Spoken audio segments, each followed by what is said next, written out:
Hello again and welcome to Focus on Liberia. This is Focus on Liberia. Our topic today is power, gender, and equity in Liberia. The issue of power is one that is central to all nations. Who has power? Who wields it? And what are the effects when it is used, not used, or abused? The discussion today will focus on power, equity, and gender.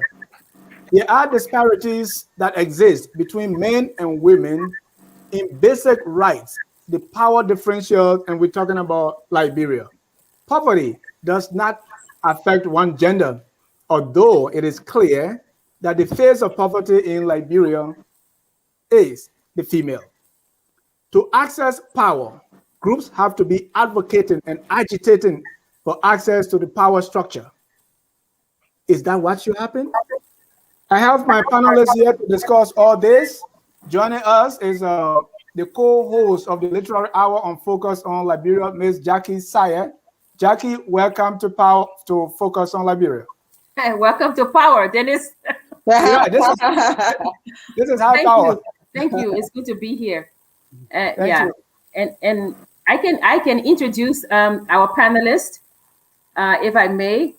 Sure. Our first panelist is coming in from Liberia, Ms. Raphaeline C.N. Bomosi. And Raphaeline is a volunteer worker at the Liberia Council of Churches, and she is also the head and the director of the Raphaeline Foundation. We are very happy to have you, Raphaeline. Thank you very much. I feel honored being here tonight. Okay. And the next panelist that we have is no stranger to us. Professor Wilma Red is a professor in the School of Global Journalism and Communication at Morgan State University. Welcome back, old friend.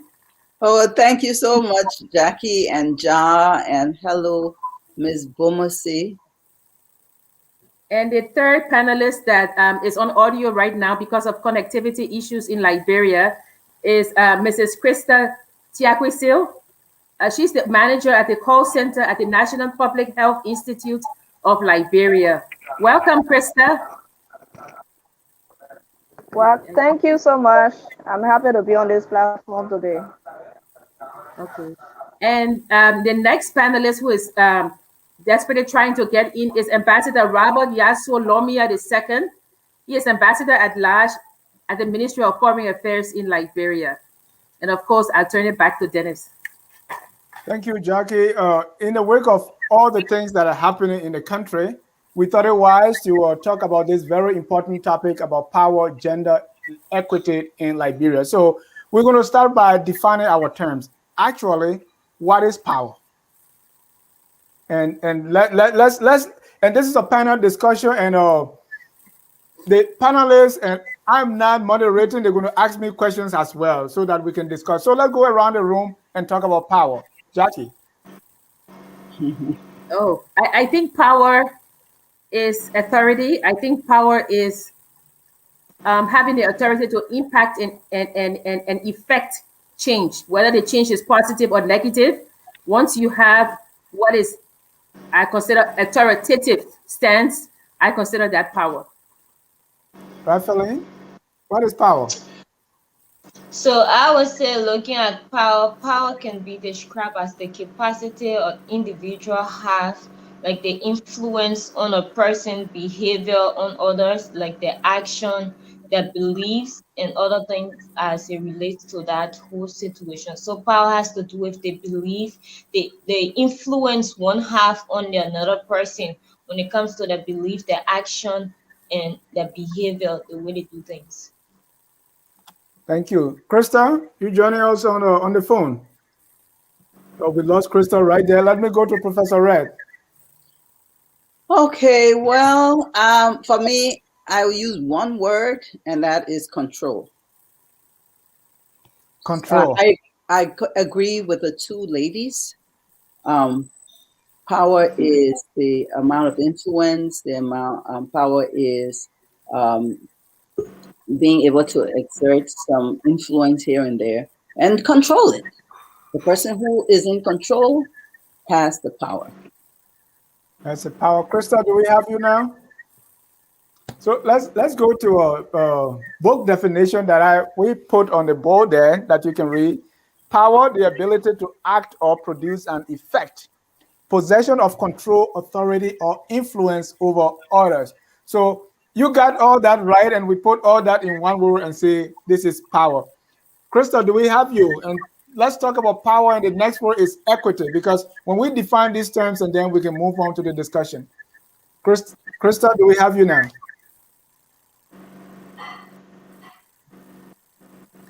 Let's put this first in the context of Liberia.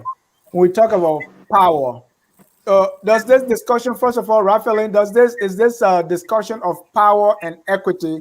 Is this something that comes about in Liberia? Are people talking about it?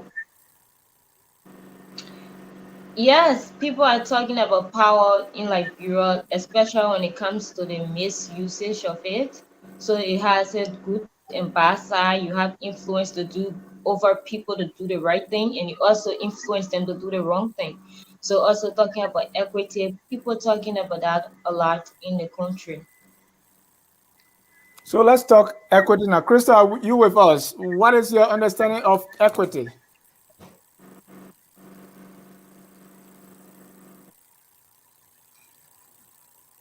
All right, we're at Crystal. Let me kick it back to you, Jackie, and let's start the discussion on equity, because equality, that's different from equity. So sometimes we get the two mixed up. Jackie, what is equity? I think equity is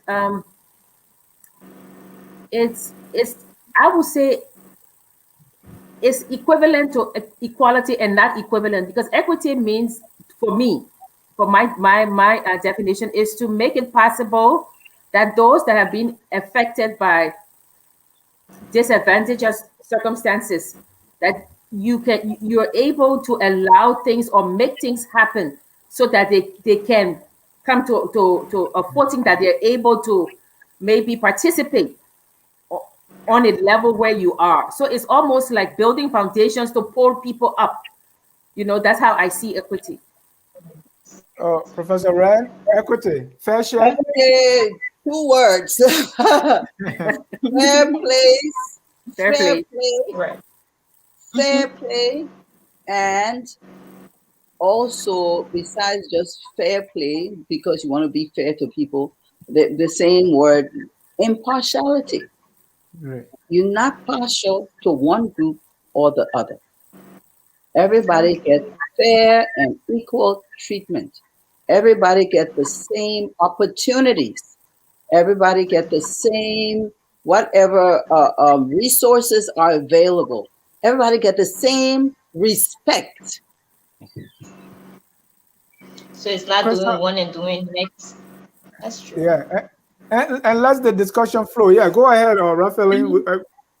So Let's go. yeah, like as the Bible says, not respecting one and disrespecting the others, all because of certain look, approach, and maybe when it comes to physical appearance or power, maybe one person is down and the other is up. So you say, okay, I will treat this with a high respect and maybe give this one a lesser respect. So with equity, it comes with fairness and being impartial. Crystal, do we have you now? Now let's introduce the third word. Well, before that, let me put my definition on the screen and say having or exhibiting equity, dealing fairly and equally with all concerned. And that's what all of you said, that power is fortified. And there's a quote, right? Power is fortified not just by what it destroys, but also by what it creates, not just by what it takes, but also by what it gives. And powerlessness reaffirmed not just by the helplessness of those who have lost, but also by the gratitude of those who have or think they have gained. That's powerful. Krista, I Yeah. want to see if you are there. If not, we can move. We can move on. So now we define power. We define equity. Let's fit this in within the context of gender. So we're talking about gender in equity, power, equity, and gender. So bringing in the word gender in power and equity, and we're talking about Liberia now. That's where I want us to begin tonight. Jackie, So you are smiling. yeah. So well, I always think that power is not gender neutral, right? It's just that there are more men who have power in Liberia, but women have power too. Women can have power. There are some women who have power in Liberia. What I see is that access to power in Liberia is so limited. It's like there's one door, and everybody's fighting to get through that door, but nobody is thinking to say, can we make more doors? Can we add more windows? Everybody, whether men or women, they're pushing each other to get through that door to get power, because for them, power is like a bag of goodies, and they want to get some of those goodies. So for me, I think that is like what James Baldwin says, right? He said, I don't want to be integrated into a burning house, right? The house is burning, and you're saying, oh, let's all go into the house. No, let's make windows and doors so maybe people can get out if the house is burning, or we can put the fire out. So I feel that some of the, and don't get me wrong, there are very strong women activist groups in Liberia. But I think that there are people, whether part of a group or not, that are fighting for power because they want to be up in that upper echelon. They are not questioning this idea of what does power mean? Does power mean that we get there to help the people down, to make things equitable for them and pull them up? Or is it that I'm fighting for power because I want to get into that house too? So for me, if you're looking at the meshing of power and equity, I would say that yes, power has a male face in Liberia most of the time, right? But also, That's right. and then, excuse me, I most of said the that's time. right. Yeah, and Yeah. then poverty has a female face most of the time, 98% of the time. So we see this juxtaposition that, okay, the men, they're supposed to change things to help us up, or we can fight. No, I see it as this access that we're trying to get to. Let's make that access, that corridor. If we make it equitable and we can expand it for more people to come in, then power wouldn't be so stratified. Because whenever you talk about leaders in Liberia, there's a certain group of leaders, and it's like nobody else can penetrate that group. No, So I think equity and power go together, but it doesn't necessarily mean that power is only in the hands of men. If I'm Right. in a house and And, I and, have money and I want to buy rice, and the people in the house are hungry, I have power. So there's economic power, there's political power, but I'm saying that those two can go together, but we have to fix the system that yeah. allows only a certain few to exert that power. Yeah, And, you're right. And we'll come to the different power, because is this a perception issue, or is this what really happening in Liberia about power being concentrated in the hands of males? Or is it that's what we feel? So even if a woman has power, you feel that you should surrender it to the male, because power means male. Is it a perception issue, or is it what's happening? Or is it that women don't want to take power because they feel that power doesn't belong to them? It has a male face, so it goes to the male. Let me start with you, Raphael. Raphaeline, you are right there in the motherland. Yeah, thank you very much. I think it's the reality of the whole issue when it comes to power being a male face. Women have the ability to access power or go for it, but what are some of the storming blocks that are before them? Whenever you come up with the idea, oh, I want to go for this, let's assume a political seat, then that's the time others come in to judge the woman, her capability, what makes her capable of going to that position. But then forgetting to know that we do not question men to that extent, asking them for the qualification, what can they offer? We only carry them because we feel that men have the power and the ability to produce certain things for the society, but leaving out women and saying that, okay, yes, like the normal thing, we are made for home and not good for certain positions. Pardon me that, but that's the truth. But if we start to judge people fairly and give women a fair opportunity to excel and bring out the best in themselves, I think we'll see it as a general level and at an equitable stage, that everyone have the fair opportunity to go and bring forth what they have. So let us give both women and men the opportunity, but men have enjoyed a lot, but it's time that women take up the stage and let them start judging us wrongly, or because we appear soft and they feel that most of our doings are soft, but we have the ability to really produce greater things than what the men have produced over time in Liberia. Professor Red, this is it a cultural issue or where is this coming from? Well, it's globally. It's global. Okay. It's globally. You find the similar phenomena in most societies where the men are the breadwinner or the hunters. The men are the ones who provide, so they can exert, like Jackie said, they can exert a certain amount of power. The point is that in the Liberian society, well, let me compare with the Indian society. They have a caste system where you have the Brahmins, with the priests, you have the intellectuals, the merchants, and at the bottom you have workers and artists and so forth. So they have a strict stratification which is defined. In our case, it's not as defined. So whoever gets education can get power.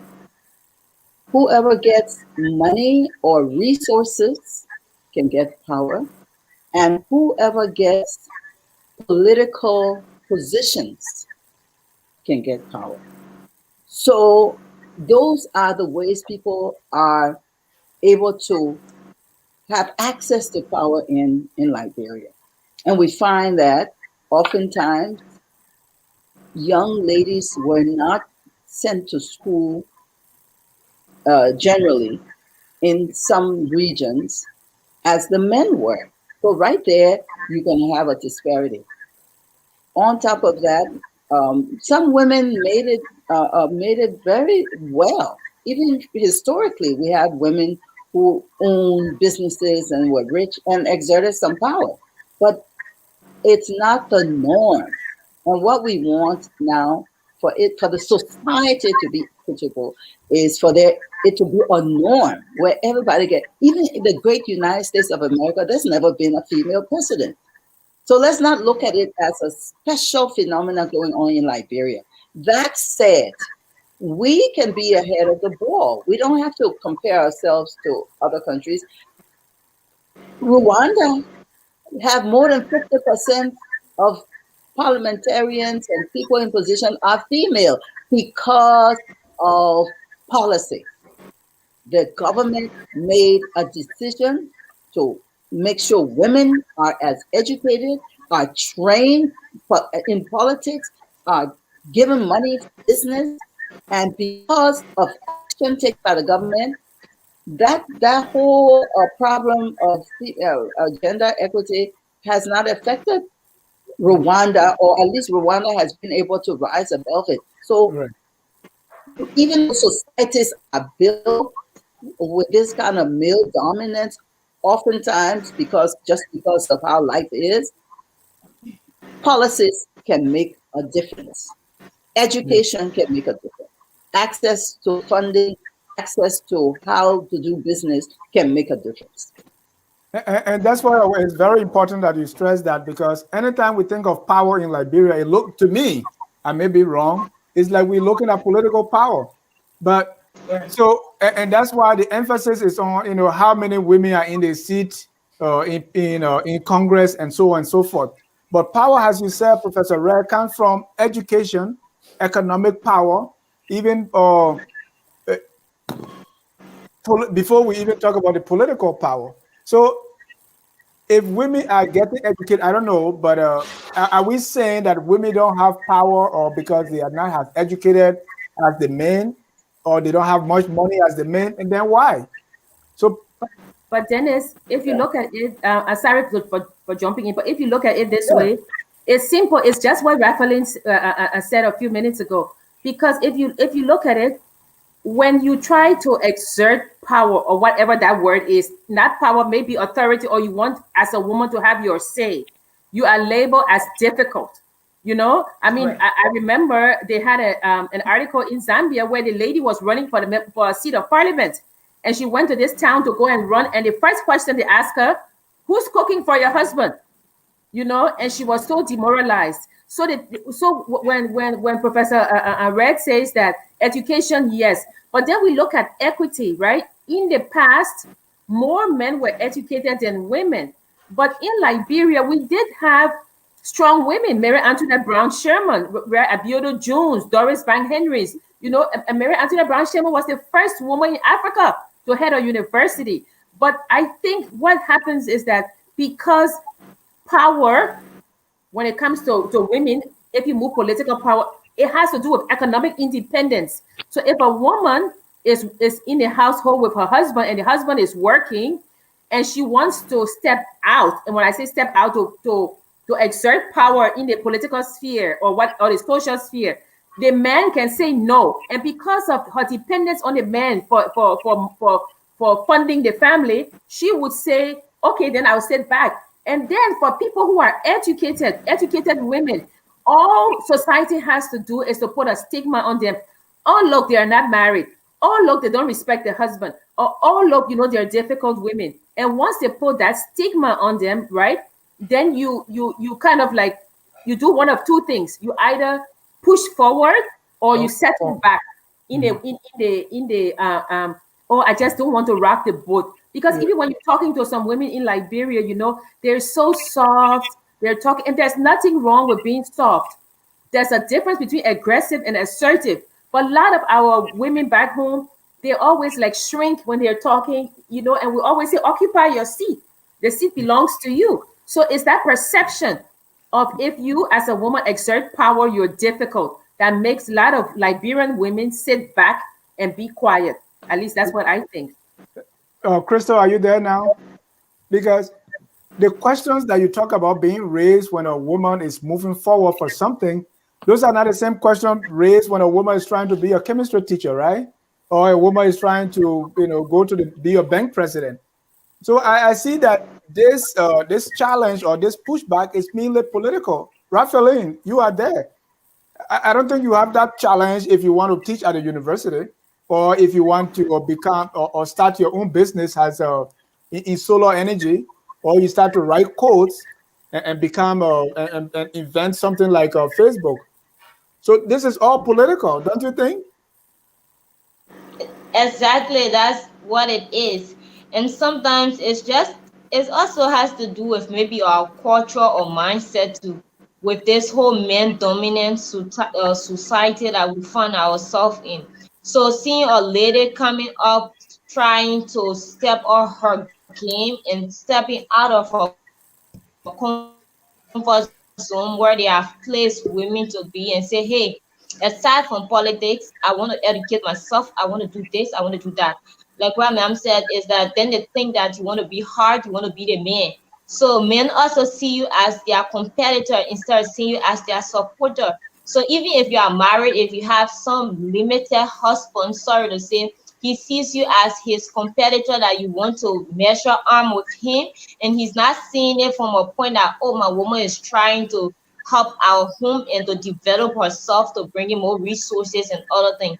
That's the equity. He doesn't see it from an equitable standpoint, but rather from a suppressive point. And Crystal, you can jump in anytime because I know you are having issue with the with connectivity. So Professor Red, what Yes, needs to sir. happen? Yeah, you can jump in anytime. What needs to happen? Well, there's another part of it that we must look at. Okay. Societies, and I think Ms. Syed touched on it. Societies' view, perception of what a woman should be and how a woman should carry herself. So anybody who really say, people always say, oh, I love Liberia, I love Liberia. If you love Liberia, then you should want Liberia to be better and do everything you can. We need to change the perception of society. We need to encourage people to encourage women. And I'm telling you, a lot of times governments set the pace.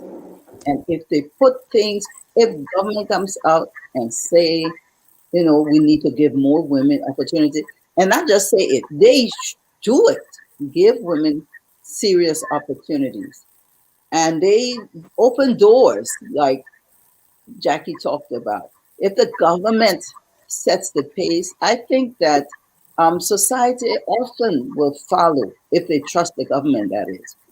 It's important that the society, we all go out there and talk about this a lot more. And because a lot of people are not aware of their own biases. People are not aware because that's how it is. When they see a woman, they quick to shut you down.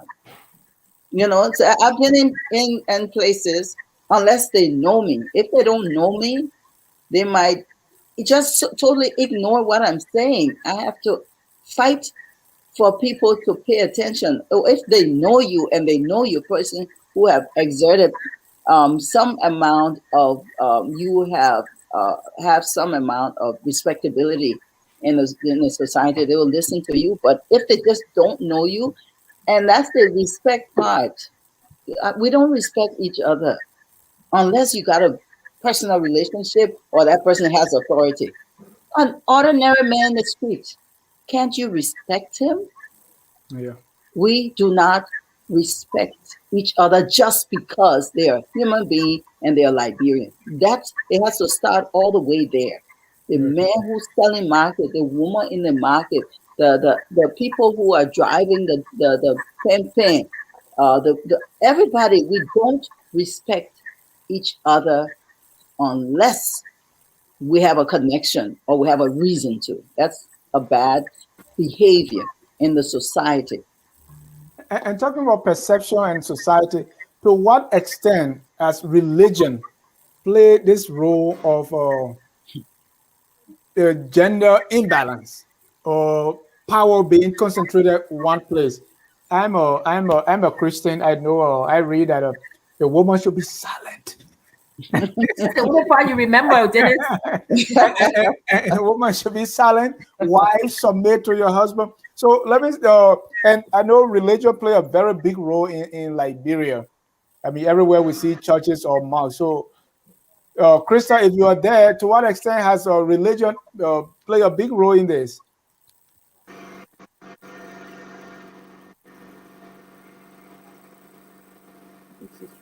Raphaeline, you can go, or Jackie, any one of you. Just I'll let Raphaeline answer that.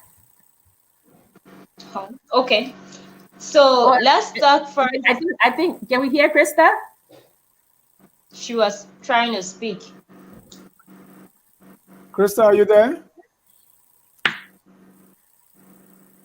All right, go ahead, Raphaeline. Yeah.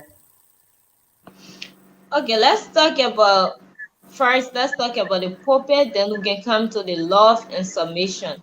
So I don't understand when it comes to, especially when it comes to the head of the church. In some instances at present, women are not allowed to preach or serve as head pastor in certain churches because it says forbidden in the Bible. I don't know which part of the Bible I can speak to that, but in reality, they have some churches that don't allow women stand on the pulpit. So coming back to the Bible that they talk about love and submission, the husband should love his wife and the wife should submit. I think it's a good thing, but in submission, you are not dumb or being somehow or state that can just be control or being because you are being submitted mean you can be used anyhow. The husband responsibility, it comes in both forms. The husband is there to love and also protect while the work or wife is being submissive. So in her submission, she is there to help you, guide you. Also, while you are also protecting, she's there to give you advices. But with the mindset of the whole love and submission thing, it has been misinterpreted. Or lady should only sit and only hear and do. It's like do what I say. You don't have to question my authority. So once the husband speak, because he has the total voice or authority in the home, you are just there to submit. Which of course I don't think that's what the Bible meant when it says submit. You are there to listen and give in your input, but everything has been misinterpreted. And so because of that, we have grown into that, the society of women. It also comes back from our tradition. That's why you see women are being afraid to speak out and take in leadership or take on leadership, because it comes from the home. In a home, your mother, all you see your mother doing is serve, serve, serve. You doesn't see her taking out any road aside from cooking or doing other things in the house, than going out and bringing some good suggestion. Everything your father says is the funnel. That's how these things grow in us, and we come to the public scene and we just follow that trend, and men have supremacy over women. So everything starts from the home, the misinterpretation of that verse to date. So I'll stop there. And Jackie, I see that women sometimes it is women that reinforce this kind of belief even more. That if you are being assertive, if you are doing X, Y, Z, then it means you are not that virtuous woman, or you are not being womanly, or you are not acting as an Islamic or a Christian lady. Most of these things are being enforced by women. What do you think? I think so, But can Dennis. you I blame think women? You Say that can't again. blame them. Sorry for cutting up. I'm no, asking, it's can you okay. blame, okay, can you blame women for thinking or going in that direction? It has been a cultural thing, something that has been instilled into us till date. It's just now at this stage in the 21st century that we are trying to eradicate some of these doctrines and tell women to know who exactly they are, their worth and values in society. You are not just there to sit like a doormat or a statue in a house that being controlled, like having remote and telling what to do. You have purpose. You can come out there and bring forth good things to the society. So you don't blame women. So what you think? Yes, Dennis. And it's a good question that Raffelin asked you. But Yeah. you're right. Many times I have seen where we go to meetings, and somebody would say, "Oh, I would love a cup of coffee," and my colleague would say, "Oh, I'll go get it." No, let him go get his cup of coffee. We are both equals on this pan at the table. You go get your coffee. But you're right. We have been so conditioned to do this thing. We have been so conditioned to be quiet. We've been so conditioned that little by little, we are giving away our power. If you remember, one time we're on this thing, we're talking about the fish, right? We had an aquarium, and the fish was swimming from one end to the other. And this guy took a piece of glass and he put it in the aquarium. He cut the aquarium in half, and the fish would hit the aquarium and go back. And then the fish started to swim in smaller circles. So when he removed the glass, the fish was so conditioned to swimming in smaller circles that the fish did not know the glass had been removed. Women gave up their power as well. And one of the things I remember, and actually I wrote it when we're discussing the topic for today. In South Africa, that has one of the most progressive constitutions, Justice Kliegler, Johan Kliegler, had come to Cornell one time to talk to the institute. And one of the cases that he did was the Child Care Act, right? And the Child Care Act was, they were saying this guy sued because his spouse, not his spouse, his girlfriend had given up the baby for adoption. And he said, no. I have the right to also have my child. I did not agree to give my baby up, right? And the constitutional court said, oh, women have this motherly role to protect the child and to take care of the child. And Kliegler was the dissenting voice. And let me just read what he said. Kliegler said that it is clear about the rights of cultural, religious, and linguistic community, but he said to enjoy, he says that the transformative constitution should not perpetuate old stereotypes. In the South African case of equality, right? He said he took exception because the root cause of inequality in women in our society is this, oh, she's the one who takes care of children. It is both a result and a cause of prejudice or societal attitude which relegates women to a subservient, occupational, occupationally inferior role. Now, I know people will jump on me. I'm not saying that we are not mothers. Of course, we are mothers. What I'm saying is that we have been so assigned to this role of taking care of our kids that we think that, oh, men are not capable of doing that.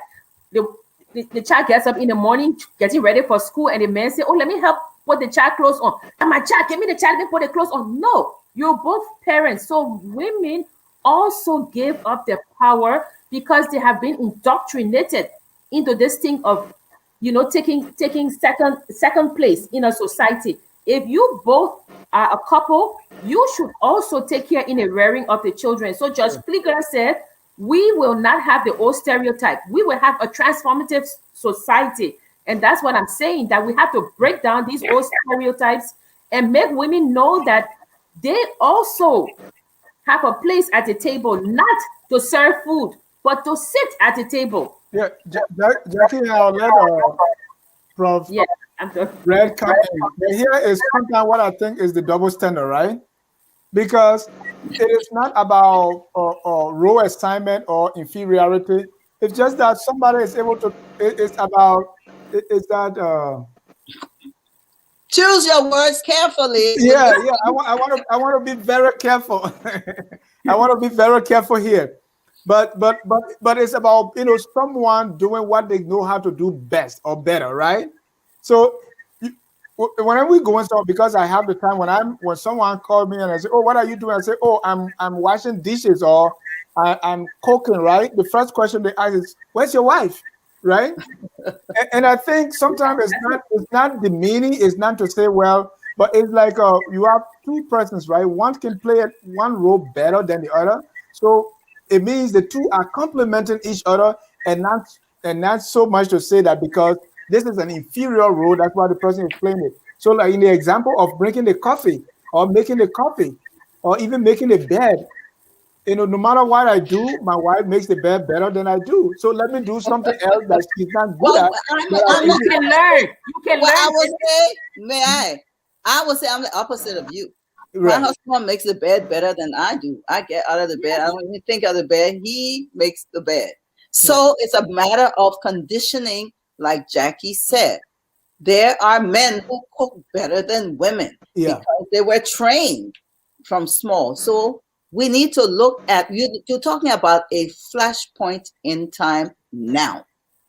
Let's look at what we need to do for the future. We need to train our young men just like you train our young women. And that's some of the problem we have in our society. You go to Freetown, Sierra Leone, those Creole boys, they can cook as much as, if not more, guys. In order to a young man, he will cook. He will, there are things he can do as well, but he takes his place to make sure he's participating in the home. And men don't want to do that. Our men don't want to do that. They're so, I guess, trained to just come home and wait for someone to serve them. I have a friend, brother-in-law, who he would just come and sit. To even dish the food, he don't want to do it. To get up and just put the food in the plate and sit and eat, somebody will come and serve him. Yes. What kind of business is that? We're all busy. The days when women were just sitting at home waiting to do all this is maybe is not completely past, but we got to join together and work together. And that's what a lot of Liberian men have not learned to do, to take care of the child. The other day I saw like a guy with his child. I know there was like a contest. All the Nigerian men had a baby. They had a competition. Which man can tie a baby on his back? And you see all those men. Some of them got it right. Yeah, those kinds of little things. That's true. That's true. That's why I was told that even earlier, and I agree with the point you are making, that it comes with training. So earlier on in life, when you are buying the doll baby for the girl, I want for the boy also, so that both learn from the very beginning how to take care for the baby. Well, at the same time, we gotta be careful. We don't want to turn our little boys into little girls too early. Or because we are buying the toy baby for the girl and buying the toy car or the truck for the boy. So boys grow up, working outside, and the ladies working in the home. For working. Yeah, Working. work. But that's what I said, that it's just a division of labor, right? So it doesn't mean that each role is inferior. It's division of labor. Right, right. But let's go to another point that I've observed, right? We all No, watch. Dennis. Uh-huh. No. Sorry, I was just saying that Ambassador Lomia says that he can't get on, so he will try again later. All right. Another point that I see on Facebook, mainly social media, is there are some platform where people are cursing, people are demeaning women, right? And the supporters of people that do that are mainly women. You find that women are tearing each other apart more than even some men. Will you say this is conditioning too, Raphael, Jackie, Prof? Could you show the slide that shows us about the media so we can see? Yeah. Also, so we go to the to media, right? Yeah.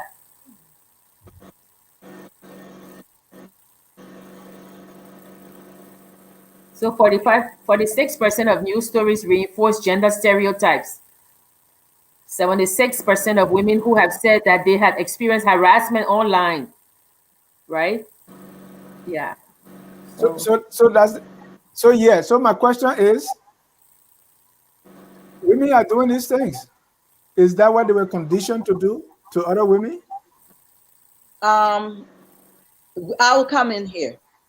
We're talking about problems of society in society, right?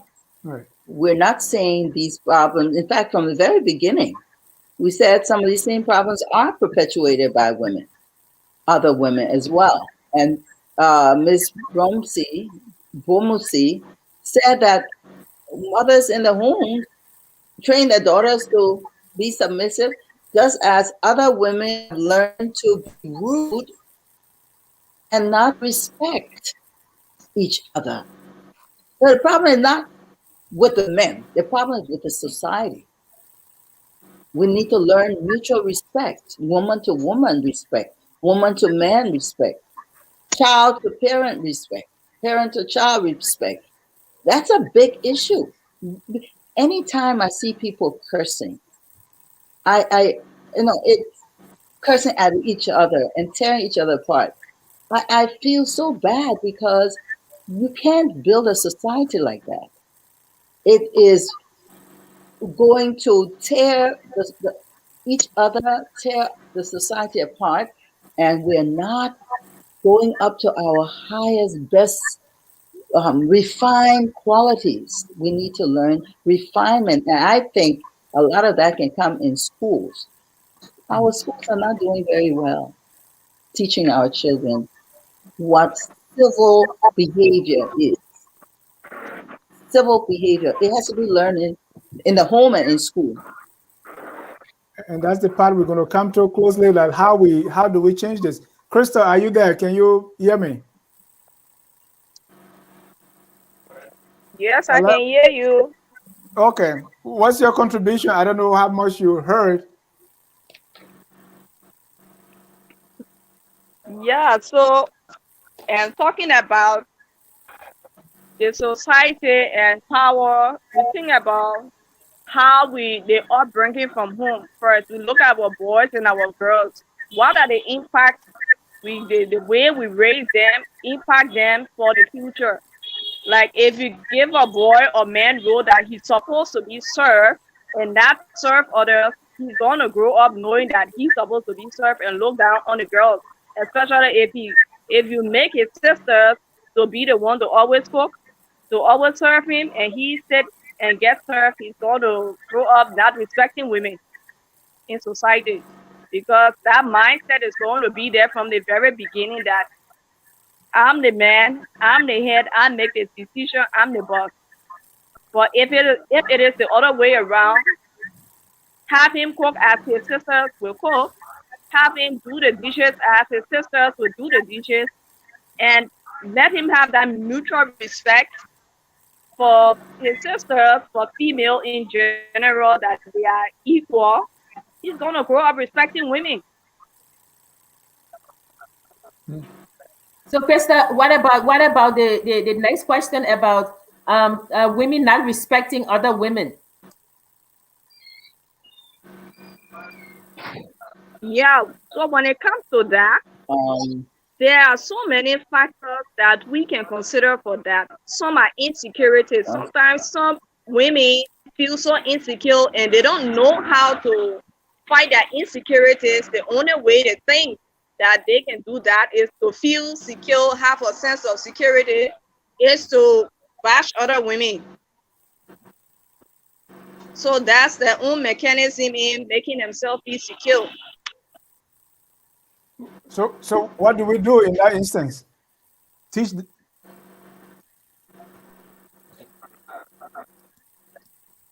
because they are Build men. their They are men confidence. yeah, they are men who disrespect women and their biggest fans and supporters, even if they My were a God. woman who, yeah, a woman who's being exposed. Those people that are doing the sharing, that are doing all the things to bring this woman down, are fellow women. Sorry, I didn't get that question. No, it's still on the issue of women tearing other women apart. Is even when men are disrespecting other women, that even those that they don't know. You see, women are the cheerleaders and the promoters of this kind of ungodly behavior. Oh my God, this ungodly, internet is so bad. uncivil, It's the line is just freaking it's terrible. Okay, unprofessional. yeah. Raphael, I want you to I'm come in. sorry, I'm not hearing anything. I'm sorry. Okay, Okay, can I I didn't see get the you? question. can you hear me now, Krista? Can you please repeat? Can you hear me? Hello? Yeah? Can you hear me? I'm hearing you a bit. Okay, let's So see let what, me come in with women tearing down each other on that issue a bit. So okay. like Professor Red said, it's we also have to build respect for each other because our society nowadays we are lacking respect, especially for the young people, even the older ones. We see it. We don't respect each other. We look down upon people so easily without knowing what they have in them, what they possess, they import what they get to bring, but we just tear them down and destroy them. Sometimes, like the lady that just dropped off the line. Sorry for calling you lady. I don't know your name, but she Krista. talks about insecurity, Christoph. She talks about insecurity. Most times we feel insecure because of our inability to do certain things, and we see people taking up the bold step to do it. We say, but who are they and why are they doing such thing? And I am sitting here. So we also need to build women confidence in themselves, build their self-esteem, so that way they won't be insecure and feeling like they are least or they don't know what they are doing. When they see other people having the courage, other women taking up the stand to do it, they won't just drum up because of male have encouraged and say, oh, you sitting here, your woman is doing this, or another female say, oh, you sitting here and you see this lady doing this, and what are you doing? So we go on bashing each other. So we need to respect, we need to encourage self-confidence and also the self-esteem and put away our insecurities to support each other. That's the only way we can move this society forward. Yeah. Jack, Jackie, I've watched these things and Prof. You want to come in? You can go ahead. No, Jackie, you got something? No, No, no, no, no, I no, was changing the no. subject. I Oh, was going okay. to something Well, else. when you talked about religion, Yeah. I didn't get a chance to say something there, Oh, go ahead now. Jump in anytime. and um, I learned when I was, going to school and going to Sunday school and going to church and all that. I learned that the most important law, religious law or spiritual law, is love thy neighbor as thyself. We in Liberia don't know that law. We talk religion, we don't talk love. They don't teach love in the church. They don't teach taking care of your neighbor. They didn't say your Christian neighbor. They didn't say your Muslim neighbor. They didn't say your woman, your female neighbor or your male neighbor. Love thy neighbor as thyself. If you're not doing that, your religion to me is a sham. You go in there to gain, but not to give love. And love, I always tell my children, love is an action word. Don't tell me I love. What does that mean? Love is only demonstrated. You show it in your behavior towards people. If you love people, when you meet people, you smile. When you see people on the street, you help. You know, you're not just like what they call it, crush fish in a basket. Everybody fighting and tearing each other down. If you form a line, people can build a ladder on top of each other to go to the top. We and respect is a part of love. If you love somebody, you care about them, you care how they feel. So when you talk to them, you want them to be happy. When you interact with people, you want them to, you don't just go out to satisfy yourself. That's not love. The opposite of love is selfishness. If you love people and you love your country, you go out, when you go out to do your business, you're fair to people. Equity. You use your power to empower others. You be respectful how you speak. So a lot of we are depraved spiritually, even as much as we go to church, mosque, or wherever. Yeah, What and that's a beautiful one, and that's a beautiful angle because even in the Bible that I know, the verse that most of us run to when we want to take that superior role is men love and wives submit. The easiest of the two is submission because love is even the harder one, but we don't look at it because if you love the love that the Bible describes, because we don't do it, and that's why we think it's easy. The love we give most of the time is fake, so we think that it is easy to love. But if you love someone, you will not want them to crawl in front of you in the form of the submission that we demand, right? You will want to do for them the same thing that you want for yourself, just like the Bible verse that you gave, that love your neighbor. In other words, if you would not suppress yourself, don't suppress the woman. If you will not hate yourself, don't hate the woman. If you don't like for you to cook 24/7, why, the woman is cooking 24/7 and you are relaxing. So if you want that same for yourself, then let the woman relax, you cook. That's what love is. But we don't do that. But Jackie, what I was going to talk about is the root cause of all these things. I think from what I've been seeing on the social media and elsewhere, even in our professional lives, is can I call it this gender insensitivity, or maybe it's ignorance that drives this thing. Because if we know there are certain things that we're not even supposed to say, but we don't know that they're wrong. Again, maybe it goes back to the issue of being conditioned and being very trained from the very beginning on how to behave. Because if even people are traveling from here, other places, you do or cultural training so that you be culturally sensitive when you get to other places. At our workplace, we do diversity training so that you'll be able to relate to other people. But there is no training for us that will teach us how to relate to women. And so we say things that we're not even aware that we're supposed to be saying. What role does education play? I think also, yes, gender training is necessary, but also it's the upbringing. I tell people, again, I will come back, I always say this. My great grandmother stopped in third grade. We were 5 girls in the house and 4 boys. Somebody will wash the pot today, I wash the pot tomorrow. There was no pot I couldn't wash, right? Saturday, we all washed clothes, we all cut grass, we all did every housework. That was a gender neutral house, So and this was somebody who was not educated, formally educated, right? So again, you don't have to go to school to know that these gender roles are roles that some of them should pertain to everybody. But what I would say is that, I would also say that yes, it's true that sometimes I watch things on Facebook and I cringe, because every time they're giving an example, they will say, "Oh, let me give you this example. Suppose I had a wife and suppose I had a girlfriend." They always make these, and they see nothing wrong with saying things like that, or making funny jokes about women. But Dennis, it is not exclusively men's domain. Women do the same thing.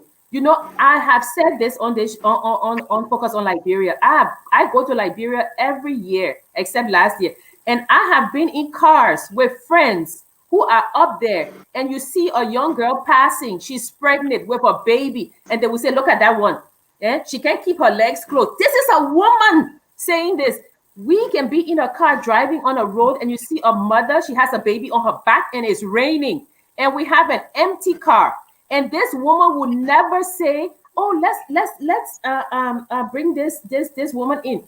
So what I'm saying is that yes, it's true that men make these very bawdy remarks about women when they're on the show, and it should not be. Also, yes, you're right, Dennis, and maybe Focus on Liberia could do a workshop, because we know these things. We know that when we come in, we don't say, "Oh, hello, beautiful." Why?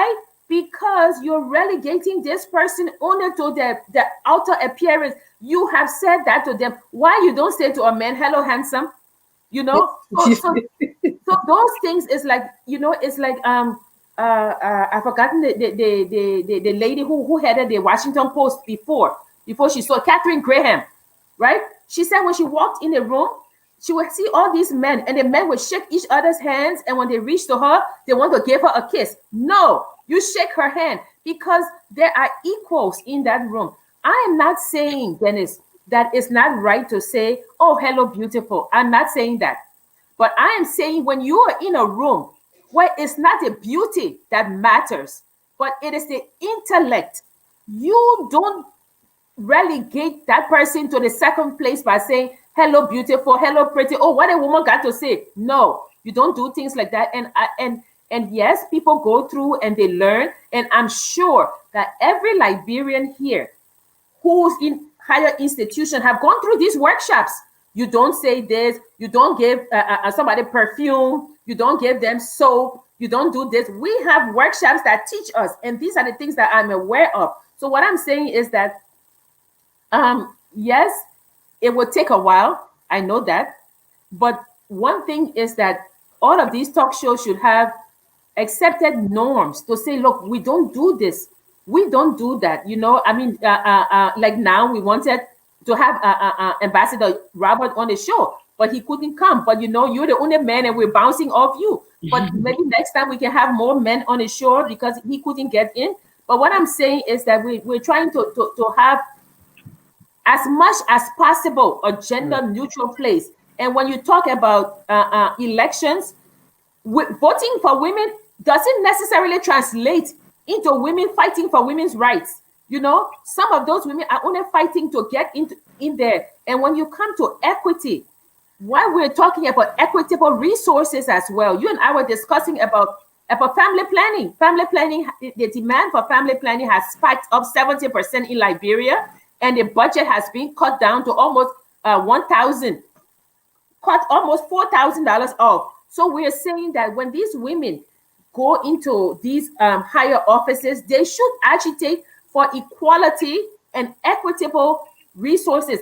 There's nobody that should tell me that a minister of gender has to be a woman. No, gender doesn't mean woman. It can be male or female. You must put the needs of the woman paramount when you're doing that, is what I'm saying. So what I'm saying is that, yes, women, I agree with Raphael. Some women are insecure, and that's why they attack other women when they should lift other women up. Some men do lift other women up when women themselves don't do that, but it's the training, the upbringing, and we tend to view other women as competition when we should not do that. We should not do that. And for voting for people, I would say vote for the best person. Don't just put a woman there. Put a woman who's competent, and that she's going to agitate for other women, is what I'm saying. Thank Yeah, you. thanks. Yeah. Professor Wright, comment on the education part, because I think if we know what to do, maybe we're going to do right, right? But people don't know what to do. Like Jackie said, you shake the man hand and you try to hug or kiss the woman. Like I said, some of these practices are global. I see Obama used to do that a lot. Obama would kiss every woman he come across and she all his own hair, and Yes. that was just his thing, and people Yeah. accepted it. And but okay, coming back to the educational piece, But do you expect me to go kiss a man? I mean, it feels how do I say it?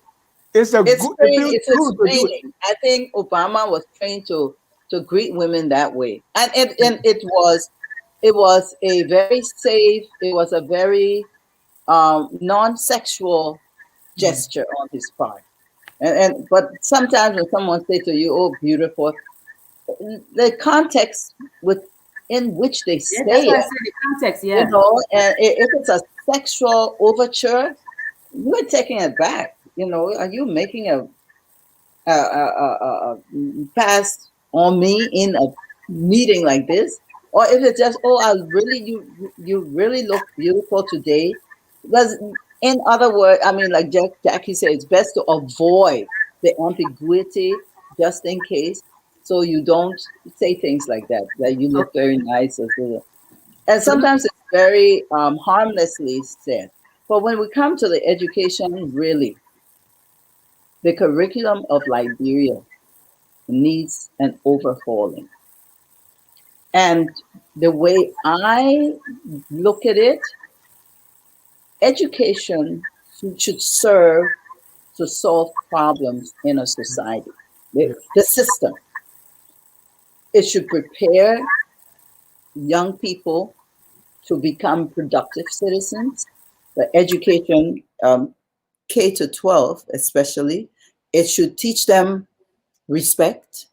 You should look at the society and say, what do we need in our society to be a better people, to be a productive people? And then the education system should be designed to satisfy those needs and to take care of the shortcomings, because a lot of our homes, the children are learning different things there. You don't know what they're learning. All right. Especially homes where people have been some children are growing up on their own. They don't have instruction. They don't have a structured. They've lost parents. They just, you know. So the the educational system that we put in place, when I say overhauling, it need to reflect what society needs. yeah, We need people who know agriculture enough to grow food for us to eat. We need people in technology to make sure the systems are going well, and it's connectivity is, is not making us not be able to hear our friends and our colleagues on this show. You need people who teaching. The university should have a whole program for research. How much money are they giving them to? And if I were at the university and I had anything to say, the engineering department or school would be learning how to make water systems so that we have running water, easy running water in everywhere, teaching students to just go out there and build water systems, um, solar energy, or what kind of clean energy and stuff like that.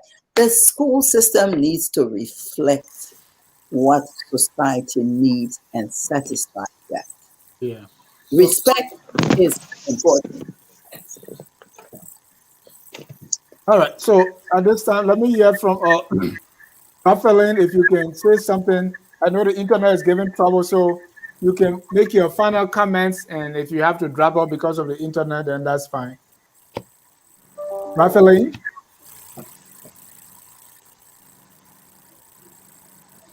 All right. Rafaelin is having some internet issues there, but let me bring in some of our comments. Let's join. Let's get our viewers are watching, and this is what they are saying. So why women can't cut grass in the yard? We cut grass. We We cut told grass. water. We used to toad water. Yeah, so I Everybody don't see why he's talking. going with a bucket to toad water. We didn't have grass, so we had to toad water. Go help to collect firewood when we go to my grandmother. So we I don't think it's a problem. There's no issue. We don't have issue with equity. No, no. Someone agreed with me when I said division of labor. So they say, well, normally at home the boys will cut grass and the women will maybe break firewood or haul water, right? But my idea, Guy, I say Liberian men think women should be their servants, even those that went to school. When you stand up for yourself, they deem you as aggressive. Women are capable of doing all that men do, and they deserve to speak. Yep, I agree with her. Joseph Aku said these women are digging deeper into women matters. Well, we call it gender issues because these are matters that affect both Men men and and women. women. You see, And the next one is yeah. you see, so sometimes okay. Edward Doe said, Dennis, you need to have men on the panel as well to have a balance on the topic of gender, power, and equity. They're afraid to come. No, but we have. It's just that they cannot connect. That's all. Right. They're coming from The Liberia. problem with connectivity. Yeah, we have a connectivity issue. And Melvin Mo said, Dennis Ja, you are talking more than your guest. Is that true? I don't think so. I think Anastasia Simmons said, I think we should reconsider the child rearing practice that permits us to assign roles to our children from the onset. Examples, girls are trained to be wives. I think she agreed with me when you give the girls only the doll and give the boys the cars. yeah, it's like when you were at LU, when we're at LU at the dorm, these girls, even though they were studying to be scientists and everything, they would be running downstairs because they wanted to see on the board who had posted their wedding program. You know, every Saturday we're running down to see who's getting married. You know, because it was almost as if even if you've accomplished something and you're not married, then somehow you failed society or something. I mean, we've come a long way from there. But marriage is not the end of your dreams. It's what I'm saying.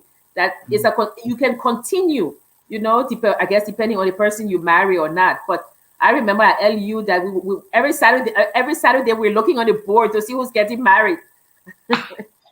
I want to just say you are right. Our educational system does take into consideration that is relevant to our environment and specific community, or I think it does not. And Melvin Moore, our curriculum must correlate with the current day reality. Exactly, Professor. I think we have the curriculum. We have the Wilma and I talked about the curriculum. Yeah, and I think we'll come to that. Yeah. I want you to comment on this. Let's not abandon our African culture, please. And I think it's always that, right? It's always that. Once you want to keep the woman down, it's always culture, but culture is not stagnant. Culture moves, right? Years before, they used to have foot binding in China, right? And they've moved from that. So culture can move also. It can move with the times. So every time you want to put a woman down or hold a woman, you say tradition and culture, which is the code word for subservient, another word, you know, and no. You know, culture is not stagnant. It can move with the times, and that's what we're saying. But the word culture is so broad. What is the culture you're talking about? When you say we mustn't abandon our culture, I agree with Jackie.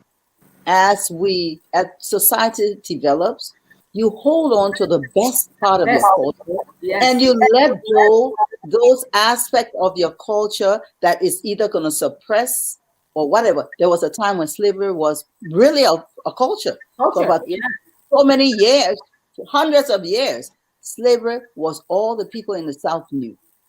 Yeah. And they had to abandon that culture. Some cultures have to be left behind and put in the museum. Yeah. Krista, are you there? Can you hear us? Okay. Edward Doe said, "Wellman, are you suggesting affirmative action laws in Liberia to give preference to women in certain roles and occupation?"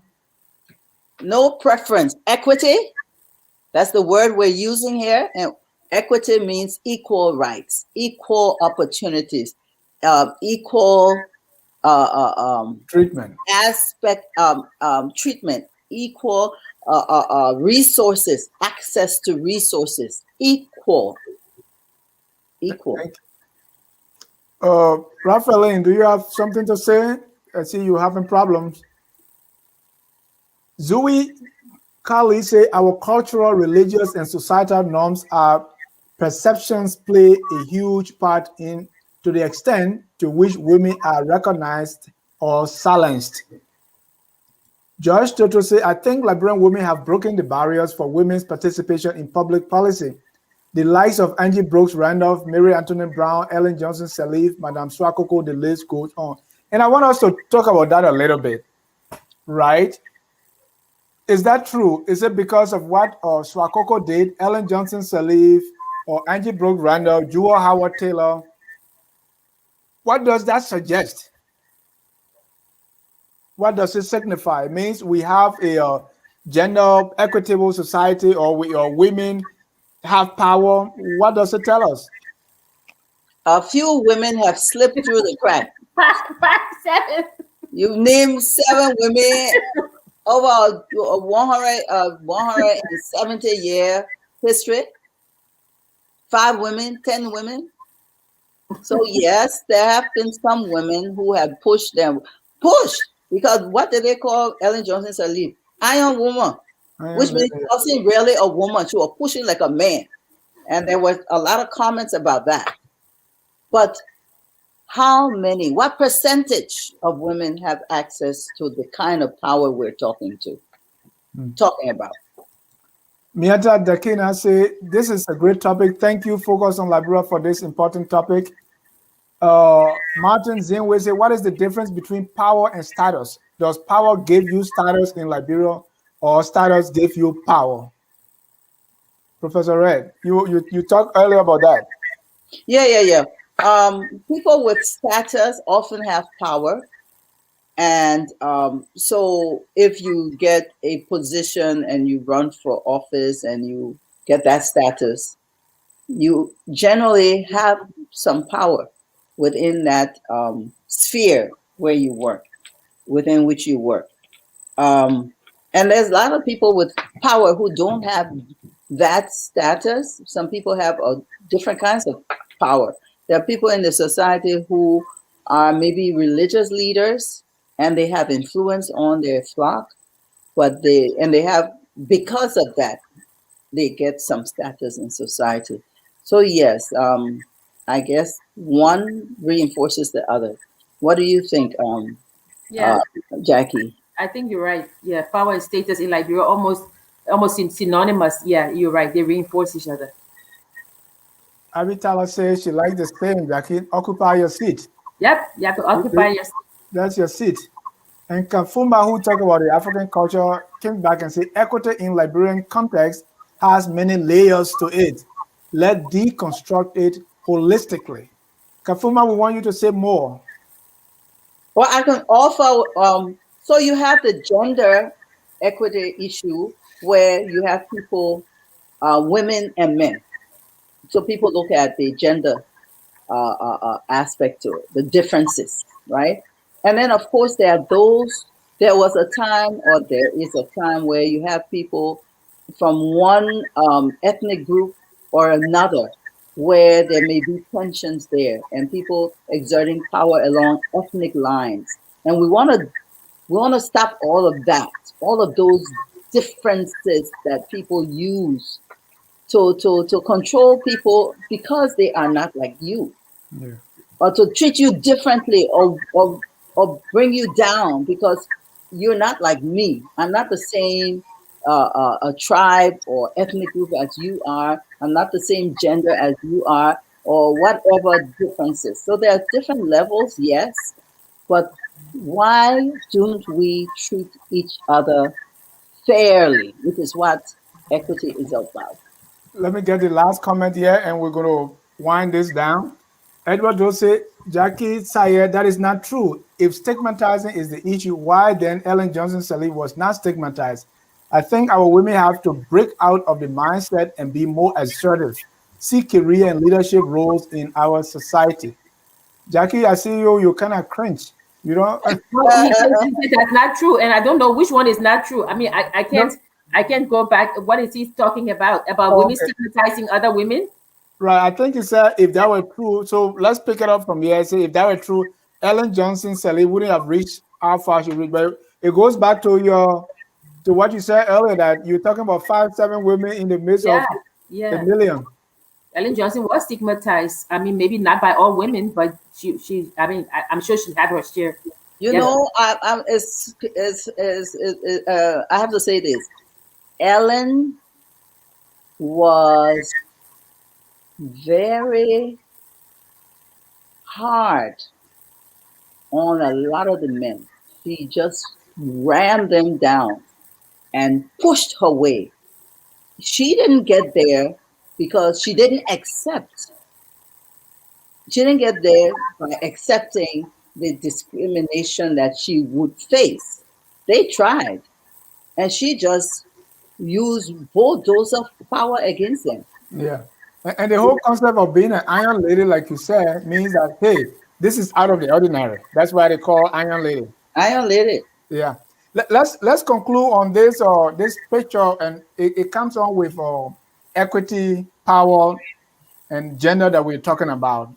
So what we're looking at is this transformation. So I will put a slide on the board, and then Jackie, you start, and we go around the room and talk about this, and we'll be closing on this So transformation.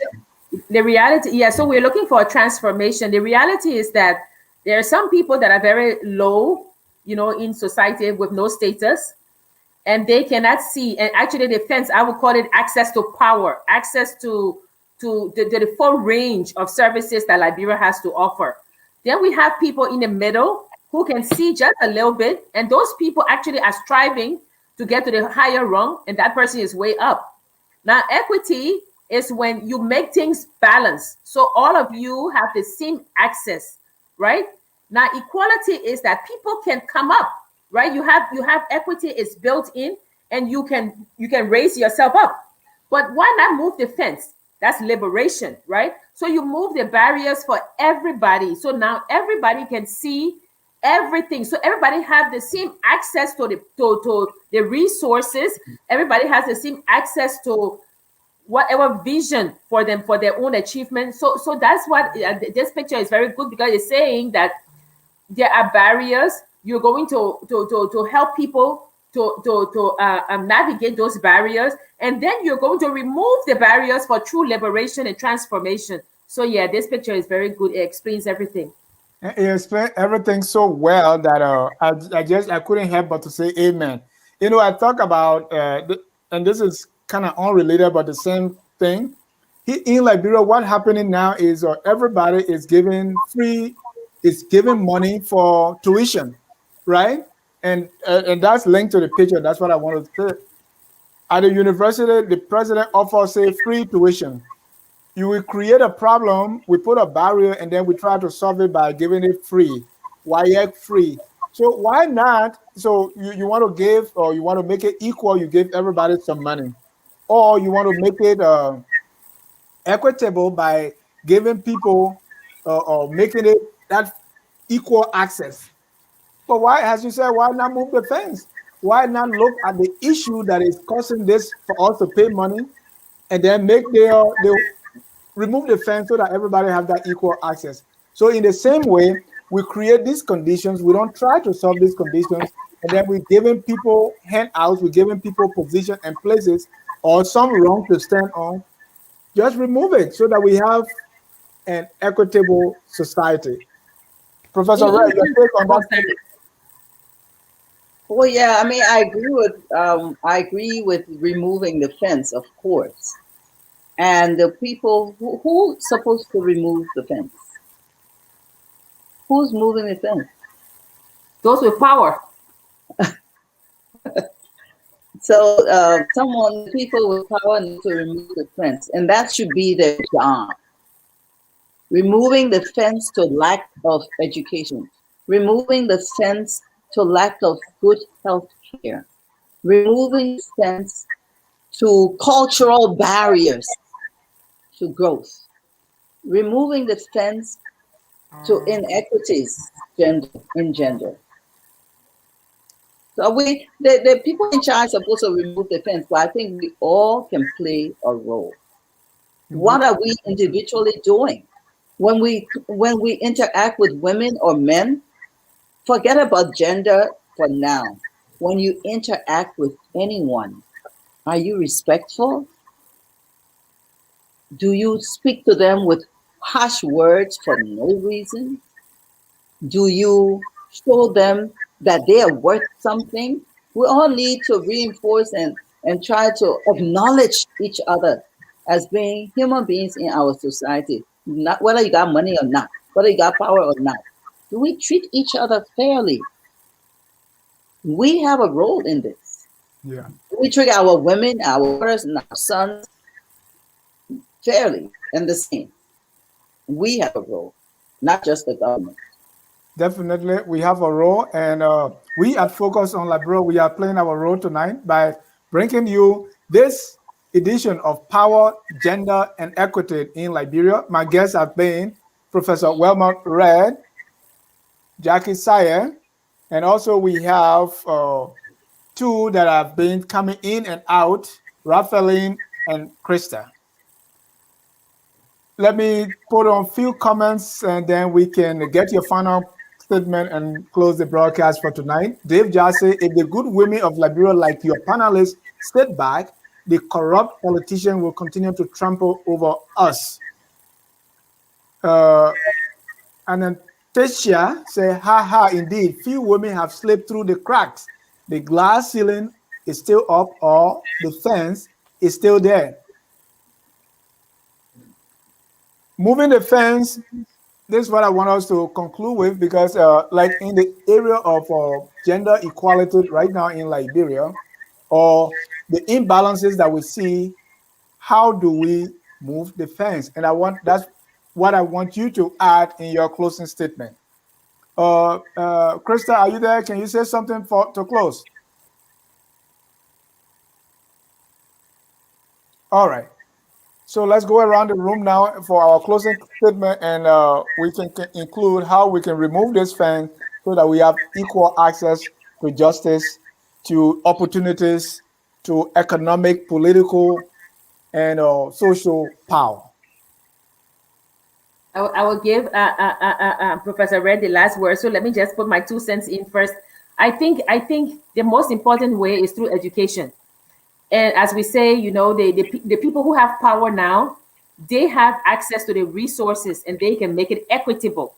So we talked about the budget for the education ministry, and it was 85 million. It had gone up almost 20 million since the reign of Ellen Johnson. And we're saying that, yes, it has gone up, but there's not effective use of the money. The money is not going to where it's supposed to go. We need to educate our children, both men, both boys and girls, for them to achieve and to help us remove the fence. I keep saying that we cannot let the government abdicate its responsibility. In Rwanda, the government schools are doing so well that the private schools are closing down. That's what we need. We need a dynamic Ministry of Education. We need equitable schools. We need schools that have computers. We don't need one school that can even have a chalkboard or chairs and another school with state-of-the-art equipment. We need equity across the board. We need to educate our children, or else this youth bulge, this youth generation we're talking about, we will suffer the consequences. Because if you look at our kids, they're graduating from school, they cannot read, they cannot write, they cannot reason, they cannot add simple, they cannot do simple fractions. We are failing our children. So I would say that the only way we can remove the fence is through education. Through education will come economic independence, political independence, whatever independence you can think of. We need to teach our young boys to respect the girls to respect the boys, and we need them to work together to remove that fence. So Dennis, the only thing I see is education, is our older people mentoring our young people, not seeing them as competition, building the morals of the society and the values of the society. And we can all do that, and the fence will come down. Thank you. Thank you, Jackie. Professor Red. I agree with Jackie that education is a big part, but I like to go all the way down. Liberians are in church every day. I go back every day. We're praying to God for things, right? I will say that the society can change. People learn to care about each other and about the people in society.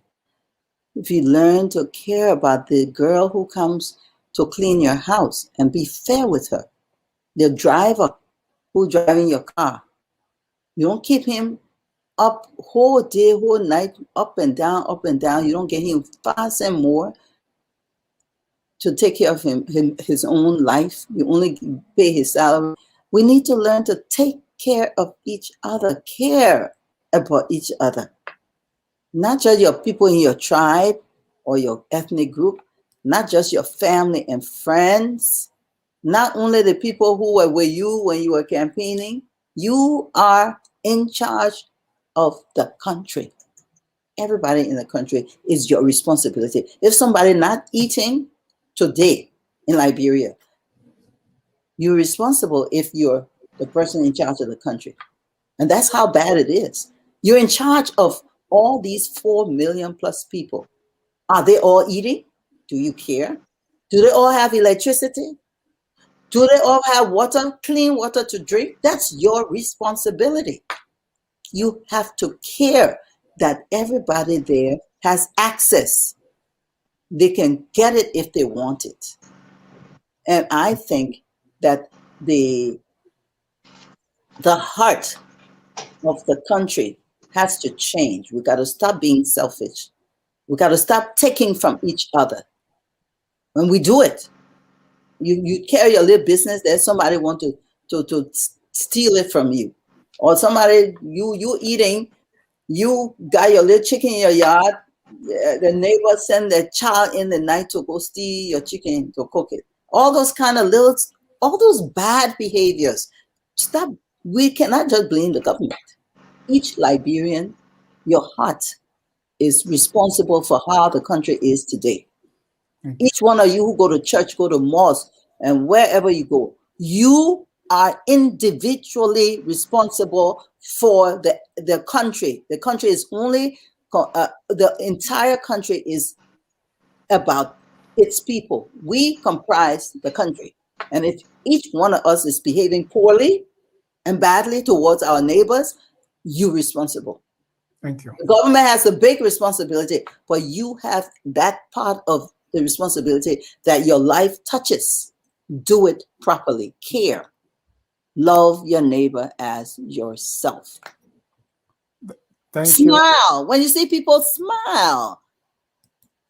Wish them good. Help them if you can, where you can. Thank you. I'm sorry. Thank you, Professor Ray. On top of the hour at 6 o'clock, we're going to be joining you again, coming back with our program On Point. On Point will discuss top political issues. Tomorrow, 6 o'clock, we're going to be joined here by Honorable Akaros Moses Gray, and we're going to be discussing national issues. Also, this Thursday, Mr. Gray will be coming back. Our topic, President George Weah. Where is Liberia under President Weah, and what are his chances for re-election? You sure don't want to miss this. On Wednesday night, we're going to be joined here by Mark Curtis. He's going to be talking comedy, politics, and everything in between.